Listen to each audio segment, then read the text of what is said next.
Alors il y a un psaume de la Bible essénienne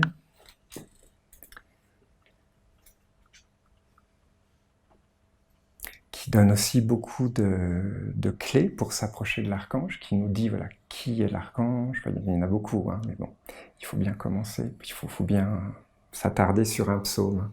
Alors ce psaume, il est un peu particulier, il peut paraître dur, mais l'archange lui-même nous dit à la fin, moi, je préfère vous le dire à la fin, parce que c'est vrai que certaines de ces paroles sont un peu comme il est, c'est-à-dire tranchant. C'est tranchant. Il nous dit, l'archange, « Ma parole n'est pas une condamnation, une simple mise en garde, une recommandation. » Un peu plus loin, « Ceci n'est pas une dureté, ni une porte fermée. » C'est ça que qu'il faut bien comprendre, c'est que ce n'est quelque part que de l'amour pour Dieu. C'est pas une condamnation, c'est juste, voilà. Par exemple, le feu. S'il y a un feu devant nous, qu'on met notre main dans le feu, eh ben le feu, voilà, lui, il veut pas nous faire de mal, il veut faire de mal à personne, le feu. Mais si on respecte pas les lois, si on respecte pas les recommandations, si on n'est pas dans l'intelligence des mondes, si on respecte pas les lois du feu, et qu'on met dans le feu, si on y met notre main, par exemple, eh ben, le feu, il peut pas faire autrement, il va la brûler. Parce qu'on ne respecte pas la loi. C'est pas que le feu est méchant. C'est simplement que l'être du feu, le feu, voilà, c'est comme cette parole de Michael, qui est comme Dieu. Le feu, il dit, rien de ce qui est divin, seul ce qui est pur entrera dans l'éternité. Voilà. Le mortel, le corps, n'entrera pas dans l'éternité. C'est ça le message, hein. Si on réfléchit d'une façon concrète, voilà, on met notre main dans le feu, elle est brûlée. Le message, c'est que le corps ne peut pas entrer dans le royaume de l'éternité. Le corps physique, le corps mortel. Rien de ce qui est impur, d'ailleurs. Le feu va consumer tout ce qui est impur. Il va consumer le corps mortel, il va consumer le corps physique, parce que ça ne doit pas entrer dans le royaume de l'éternité. Vous imaginez quel malheur ce serait que nos corps physiques soient éternels. Ce serait pas réjouissant, hein. En tout cas, moi, ça ne me réjouirait pas.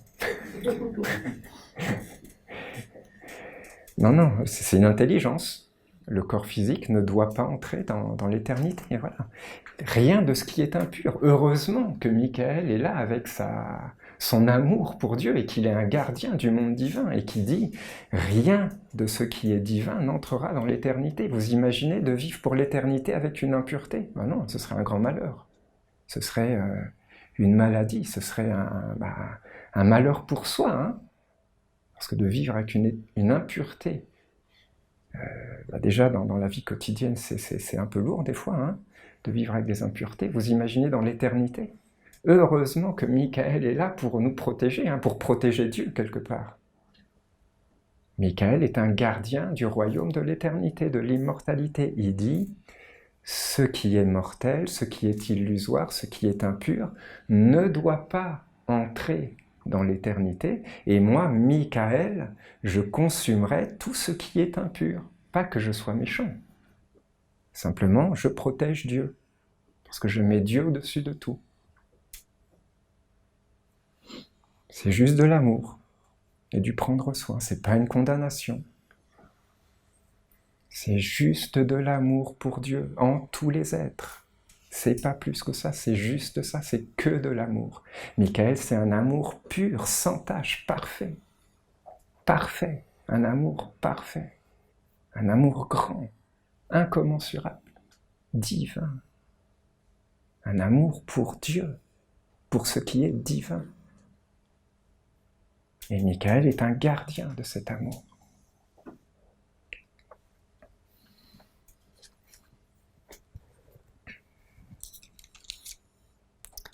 Alors ce psaume 48, c'est le psaume 48, il commence très fort. C'est pour ça que j'ai voulu vous lire d'abord les petites paroles à la fin. Parce que, donc voilà, le premier verset, c'est que les ignorants et les impurs s'éloignent de ma face. Voilà.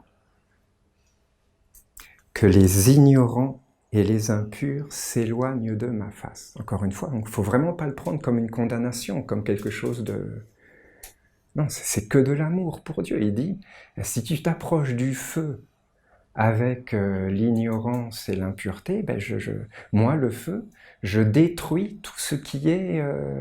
tout ce qui n'entre pas dans l'éternité. Donc ne t'approche pas de moi, ne t'approche pas du royaume de Michael en étant ignorant et impur.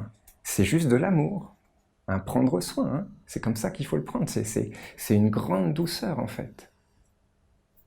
C'est un grand prendre soin. Que les ignorants et les impurs s'éloignent de ma face. On va s'attarder un peu parce que c'est rien que ce premier verset, c'est immense hein, ce qu'il contient.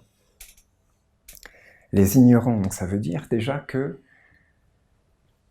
pour Michael, ce qui est fondamental, ben voilà, ça apparaît dans son fondement, son pilier fondamental, c'est l'étude. L'étude, voilà, il y a l'étude pour Michael, la dévotion pour Raphaël, le rite pour Gabriel, l'œuvre pour Uriel. Pour Michael, ce qui est fondamental, c'est l'étude de la sagesse éternelle, de l'enseignement divin, de l'étude vivante, consciente, appliquée. Voilà, pour développer un savoir qui est clair. Michael, c'est l'intelligence. L'intelligence, c'est pas la bêtise. Voilà, on est d'accord. C'est l'intelligence, donc c'est le respect des lois, c'est un savoir universel qui éclaire tout. On ne doit pas être ignorant, on doit étudier les lois, connaître les lois. La vision du bien et du mal, la vision claire, la grande clarté, une clarté comme un soleil, comme l'œil du soleil quelque part. Hein. La clarté de Dieu doit nous éclairer sur ce qui est bien et sur ce qui est mal, réellement. Parce qu'il y a réellement ce qui est bien et il y a réellement ce qui est mal. La vision claire du bien et du mal. Il faut vraiment voir le bien là où il est. Il faut voir le mal là où il est, parce qu'il y a aussi un mal qui se déguise en bien, qui prend comme les... Voilà, qui se déguise, qui se travestit en bien, qui prend les apparences du bien pour essayer de passer inaperçu, essayer de séduire, essayer de gagner des territoires. Voilà, il faut le savoir. Il y a un mal qui prend des apparences de bien, il faut le voir. Il ne faut pas se laisser berner par lui, il ne faut pas se laisser illusionner, il ne faut pas se laisser attraper. Il faut voir le bien où il est, le mal où il est, le mal qui se déguise en bien, qui essaie de se cacher pour passer. Il faut vraiment avoir ce discernement. Michael, c'est ça, le discernement. La vision claire du bien et du mal, de savoir voilà, où est le bien, où est le mal, dans la vie, mais aussi dans ma vie, dans les pensées, dans les sentiments, dans les désirs, dans les chemins, dans les orientations. Il faut savoir. Ça doit devenir concret, vivant, réel dans nos vies.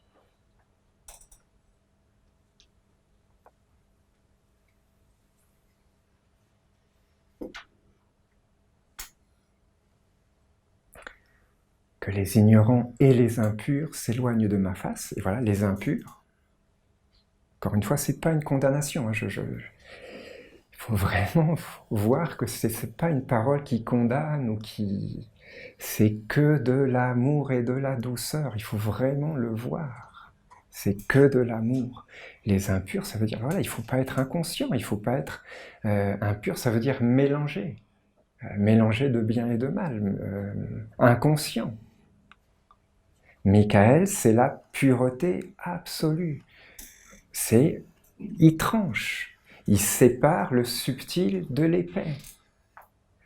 le mortel de l'immortel. Le mortel ne doit pas entrer dans l'immortel. Il faut vraiment ce discernement, cette épée qui tranche, qui sépare les mondes. Il y a un travail à faire, il ne faut pas être inconscient. Michael, c'est la pureté absolue. Essayez de faire entrer une impureté dans le feu, elle va être consumée. Hein. Il n'y a que la pureté absolue qui peut entrer dans le monde divin. Et Michael en est le gardien. C'est vrai jusque sur la terre à travers le feu. Dans tous les mondes, c'est vrai. Dans le monde divin, dans le monde spirituel, jusque dans le monde physique. Il n'y a que ce qui est divin qui peut passer, ce qui est pur qui peut passer la porte du feu.